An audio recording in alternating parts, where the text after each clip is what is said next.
Hello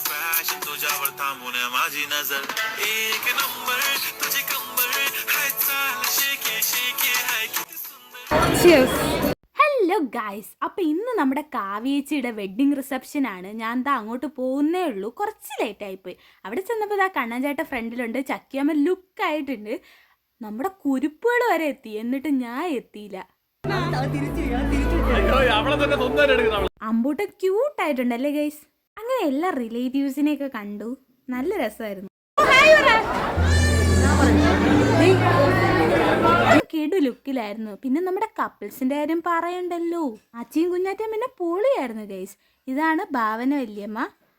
അങ്ങനെ കുറച്ച് സമയം ഇതുങ്ങളുടെ കൂടെയൊക്കെ ഫോട്ടോ എടുത്ത് കൂടെ നിന്ന് സംസാരിച്ച് എല്ലാം കഴിഞ്ഞ് കഴിക്കാൻ കയറിയപ്പോൾ ഇതേ എൻ്റെ അമ്മ ഫ്രണ്ട്സുമായിട്ട് നേരത്തെ കഴിക്കാൻ കയറി. പിന്നെ നമ്മളും കഴിച്ചു. മലബാർ ബിരിയാണി ആയിരുന്നു കേട്ടോ. അങ്ങനെ ആ ഫുഡൊക്കെ കഴിച്ച് അവർ നേരെ വീട്ടിലോട്ട് പോയി. പിന്നെ നേരെ എൻ്റെ കലാപരിപാടിയിലോട്ട് കടങ്ങി. മിംഗ്ലിങ് തന്നെ.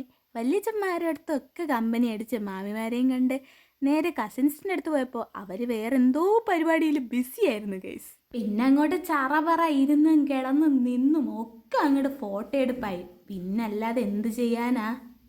അങ്ങനെ എല്ലാവരും ഭയങ്കര ഹാപ്പി ആയിട്ട് നിന്ന് സംസാരിക്കുവാണ്. ഇങ്ങനെ എല്ലാവരും സന്തോഷത്തോടെ നിന്നപ്പോഴാണ് ഒരു സംഭവം ഉണ്ടായി. മാമിയുടെ മോള് അവളുടെ കൈ കിടന്ന് വള ഊരി താഴോട്ടെറിഞ്ഞു. പിന്നെ അതിന്റെ തപ്പലിലായി എല്ലാവരും. അങ്ങനെ രാത്രി ആയപ്പോഴത്തേക്കും നമ്മുടെ ഗോകുൽരാജൻ വന്നു ഗൈസ്. പാവം ജോലിക്കൊക്കെ പോയി ക്ഷീണിച്ചാണ് വന്നത്. എന്റെ ജനറേഷൻ, എന്റെ കസിൻസ് എല്ലാവരുടെ ഫസ്റ്റ് വെഡിങ് ആണ് ഫാമിലിയില്. അപ്പോൾ we are all equally excited. അങ്ങനെ ഇരുന്നപ്പോൾ ഗോകുലിന് പറ്റിയൊരു കൂട്ടി എന്നെ കിട്ടി. ലാസ്റ്റ് അമ്മയടുത്ത് ടാറ്റയും പറഞ്ഞ് അവനങ്ങ് പോയി. പിന്നെ അങ്ങോട്ട് DJ ആയിരുന്നു ഗൈസ്. DJ